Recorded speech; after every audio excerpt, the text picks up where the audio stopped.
السلام علیکم۔ آج بدھ ہے، جون کی 22 تاریخ۔ پاکستان میں سر شام کے 7، بھارت میں 7:30، اور یہاں ہمارے اسٹوڈیوز کی گھڑیوں میں صبح کے 10 بج رہے ہیں۔ وائس آف امریکہ واشنگٹن کی اردو سروس سے میں ہوں خالد حمید، خبروں کے ایک بلٹن کے ساتھ۔ افغانستان کے صوبے پاکتیکا کے 4 اضلاع اور خوست صوبے کے ایک ضلع میں کل رات شدید ترین زلزلہ آیا ہے۔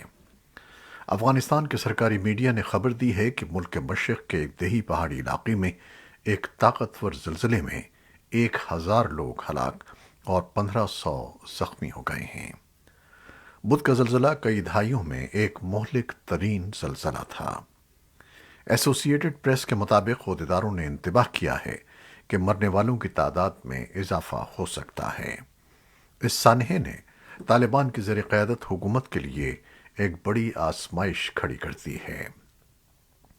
اس سے پہلے طالبان کی آفات سے نمٹنے والی وزارت کے نائب وزیر مولوی شرف الدین مسلم کا کہنا تھا کہ کل رات آنے والے زلزلے میں 920 افراد ہلاک اور 600 کے قریب زخمی ہوئے ہیں۔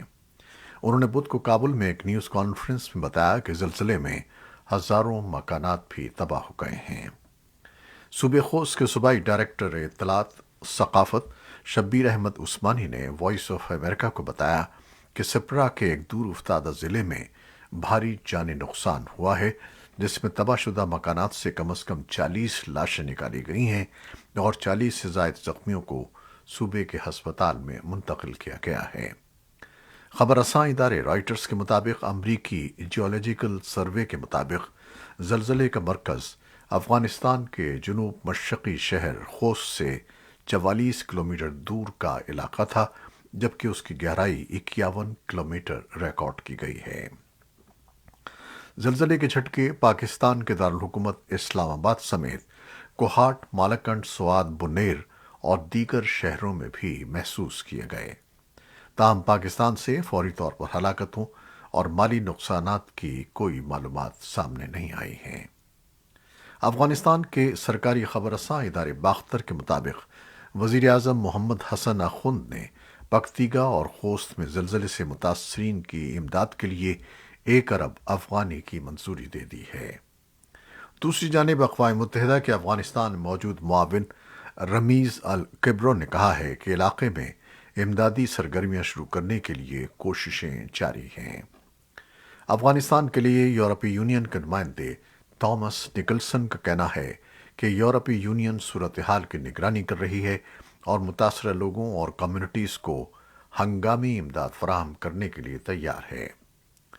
پاکستان نے افغانستان میں زلزلے سے ہونے والے جانی نقصان پر تعزیت کا اظہار کیا ہے۔ وزارت خارجہ نے ایک بیان جاری کیا ہے کہ پاکستان کی حکومت اور افغان افغانستان کے المناک زلزلے اور ملک بھر کے مختلف صوبوں میں طوفانی سیلاب سے ہونے والے جانی اور مالی نقصان پر گہرے دکھ اور افسوس کا اظہار کرتے ہیں۔ پاکستانی عوام مشکل کی اس گھڑی میں اپنے افغان بھائیوں کے ساتھ بھرپور یکجہتی کے ساتھ کھڑے ہیں۔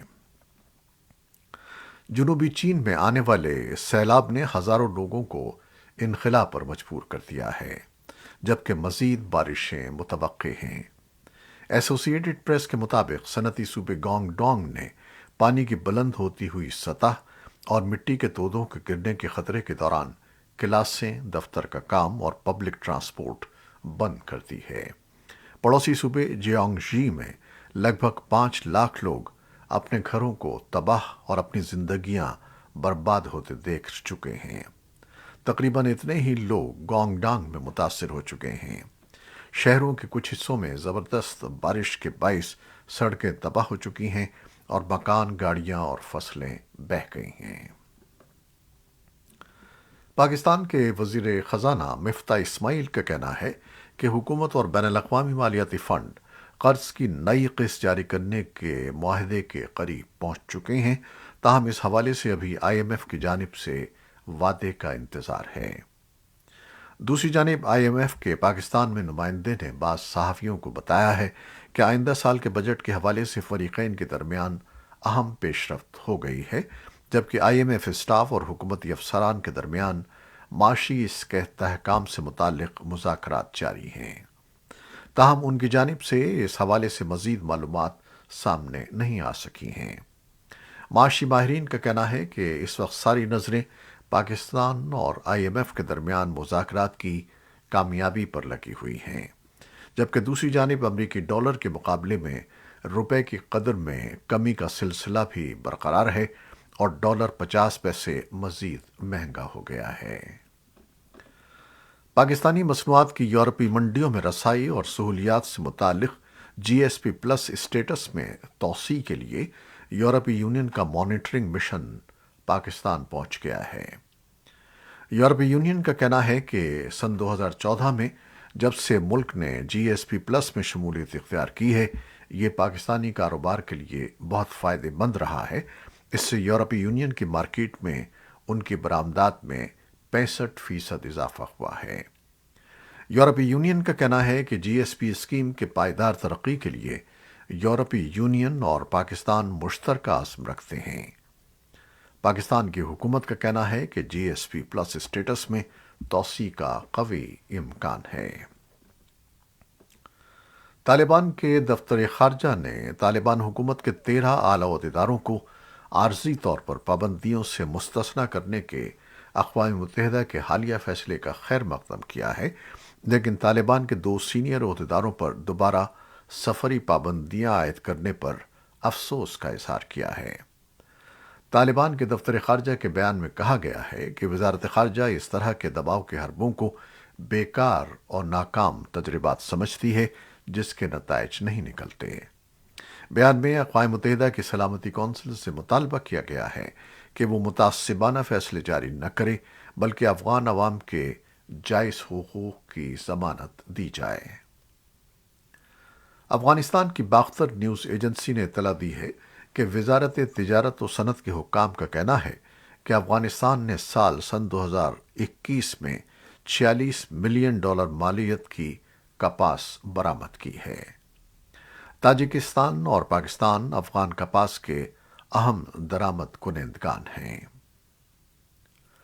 سری لنکا کے وزیر اعظم نے کہا ہے کہ ملک کی قرض کے بوجھ سے دبی معیشت مہینوں سے خوراک، ایندھن اور بجلی کی قلت کے بعد تباہ ہو چکی ہے۔ وزیر اعظم وکرما سنگھے نے بدھ کے روز پارلیمنٹ کو بتایا کہ اس قلت کے علاوہ بھی ان کے ملک کو مزید سنگین حالات کا سامنا ہے اور معیشت مکمل طور پر تباہ حال ہے۔ وکرما سنگھے وزیر خزانہ بھی ہیں اور ان پر ملک کی معیشت کو مستحکم کرنے کی ذمہ داری بھی عائد ہے۔ انہوں نے کہا کہ حکومت حالات کو بدلنے کا موقع کھو چکی ہے اور ہم اب ممکنہ طور پر مکمل تباہی کی علامات دیکھ رہے ہیں۔ یوکرین نے منگل کو سیورو دونیٹس کے علاقے میں شدید حملوں کی اطلاع دی ہے اور روسی افواج مشرقی شہر پر مکمل کنٹرول حاصل کرنے کے لیے دباؤ ڈال رہی ہیں۔ یوکرین کے صدر ولادیمیر زیلنسکی نے اپنے رات کے ویڈیو خطاب میں کہا کہ لوہانسک کا مشرقی علاقہ فوجی صورتحال کے حوالے سے اس وقت سب سے مشکل مقام ہے۔ انہوں نے کہا کہ روس نے اہم علاقوں سے یوکرینی فوجیوں کو نکالنے کی کوششیں تیز کر دی ہیں۔ یوکرین کی مسلح افواج کے جنرل اسٹاف کے ترجمان نے روزانہ کی بریفنگ میں کہا کہ سیورو دونیٹس میں لڑائی شدید تھی اور روس نے یوکرین کے ٹھکانوں پر فضائی حملے اور گولہ باری کی۔ امریکی اٹارنی جنرل میرک گارلینڈ نے لیف یوکرین میں منگل کو پروسیکیوٹر جنرل ایرینا وینڈیکٹووا سے ملاقات کی تاکہ جنگی جرائم کے احتساب پر توجہ مرکوز کرنے والی ایک ٹیم کی تشکیل کا اعلان کیا جا سکے۔ گارلینڈ نے نامہ نگاروں کو بتایا کہ ہم اور ہمارے شراکت دار اس بات کو یقینی بنانے کے لیے ہر ممکن راستہ اختیار کریں گے کہ ان مظالم کے ذمہ داروں کا احتساب کیا جائے۔ میرک گارلینڈ نے ایک بیان میں کہا کہ امریکہ اور دنیا بھر نے بہت سی ہولناک تصاویر دیکھی ہیں اور سفاکیت اور موت کے دل دہلا دینے والے واقعات کا جائزہ لیا ہے جو یوکرین پر روس کے حملے کے نتیجے میں ہوئے ہیں۔ ٹیم ممکنہ جنگی جرائم پر بھی توجہ مرکوز کرے گی جو امریکہ کے دائرۂ اختیار میں ہیں۔ ان میں امریکی صحافیوں کا قتل اور انہیں زخمی کرنا بھی شامل ہے۔ اقوام متحدہ کے ترجمان اسٹیفن دوجارک نے منگل کو کہا کہ اقوام متحدہ اور فلاحی امداد کے شراکت داروں نے پیر کو کراماتورسک اور سلویانسک شہروں میں تقریباً 64,000 افراد کی مدد کے لیے اہم سامان کے 12 ٹرک فراہم کیے ہیں۔ دوجارک نے کہا کہ یہ امدادی قافلہ اقوام متحدہ کی متعدد ایجنسیوں کے ساتھ ساتھ غیر سرکاری تنظیموں کے تعاون کی بدولت ممکن ہوا ہے۔ بین الاقوامی برادری نے اب قدم بڑھایا ہے اور یوکرین کے لیے ہماری انسانی ہمدردی کی اپیل کے لیے تقریباً 70% فنڈز فراخ دلی سے فراہم کیے ہیں اور یہ رقم تقریباً 2.25 بلین ڈالر ہے۔ روس میں امریکی سفیر جان سلیون نے منگل کو کہا کہ واشنگٹن میں global chiefs of mission conference کے دوران روس کا یوکرین پر حملہ ایک اہم موضوع تھا جسے ایک بڑے پیمانے پر جارحیت قرار دیا گیا۔ تقریباً 15 ملین لوگ یا تو پناہ گزین ہیں، یوکرین چھوڑ چکے ہیں یا وہ اندرونی طور پر بے گھر ہو گئے ہیں۔ ہزاروں بے گناہ لوگ، مرد، عورتیں اور بچے مارے گئے ہیں اور لاکھوں پناہ گزین ہوئے ہیں۔ یہ صورتحال یوکرین کے پڑوسیوں پر بہت زیادہ بوجھ ڈالتی ہے۔ امریکی سفیر نے کہا کہ امریکہ نے صدر بائیڈن کی قیادت میں ہمارے اتحادیوں اور شراکت داروں نے شعوری طور پر یوکرین کو انسانی اور دیگر امداد فراہم کی ہے۔ پڑوسی ممالک میں پولینڈ، جمہوریہ چیک، سلوواکیہ، رومانیہ اور بلغاریہ میں پناہ گزینوں کی بڑی تعداد میں آمد ہوئی ہے اور یہ سب کچھ ایک حکومت بلکہ ایک واحد شخص صدر ولادیمیر پوٹن کے اس جنگ کو شروع کرنے کا نتیجہ ہے۔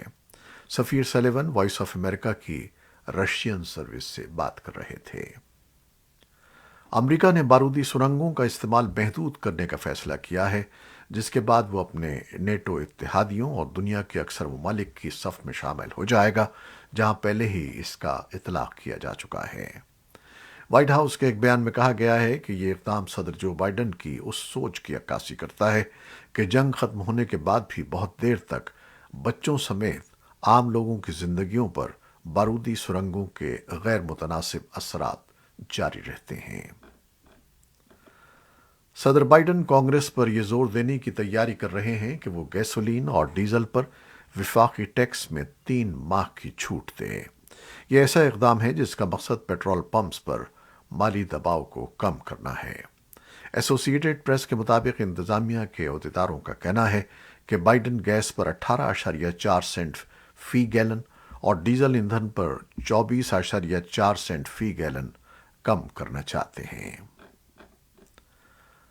فرانسیسی صدر ایمانوئل میکروں نے پارلیمانی انتخابات میں اپنے مرکزی اتحاد کی مکمل اکثریت حاصل کرنے میں ناکامی کے بعد فرانس کی مرکزی پارٹی کے رہنماؤں سے بات چیت کی ہے۔ ایلیسی پیلس میں ملاقاتیں منگل کو وزیر اعظم الزبتھ بورن کی جانب سے اپنے استعفے کی باضابطہ پیشکش کے بعد ہوئی ہیں۔ ان کا استعفیٰ پارلیمانی انتخابات کے بعد روایت کے مطابق دیا گیا۔ میکروں نے فوری طور پر ان کی پیشکش کو مسترد کر دیا اور موجودہ حکومت کو برقرار رکھا ہے۔ میکروں کے اتحاد نے اتوار کے پارلیمانی انتخابات میں 245 نشستیں حاصل کی تھیں، جو فرانس کے سب سے طاقتور ایوان قومی اسمبلی میں درکار اکثریت سے 44 کم ہیں۔ یہ تھی وہ خبریں جو فیس بک لائیو پر ہم نے آپ کے لیے پیش کی۔ ہماری ویب سائٹ، یوٹیوب اور پوڈ کاسٹ پر یہ بلیٹن آپ کے لیے پوسٹ کر دیا جاتا ہے۔ آپ ہمارے بلیٹن کو شیئر کرتے ہیں اور اپنے کمنٹس میں اپنی محبتوں کا اظہار کرتے ہیں، جس کے لیے ہم آپ کے بے حد ممنون ہیں۔ اپنی ان محبتوں اور دعاؤں کو جاری رکھیے گا۔ خالد حمید کو اجازت دیجیے گا۔ اللہ حافظ۔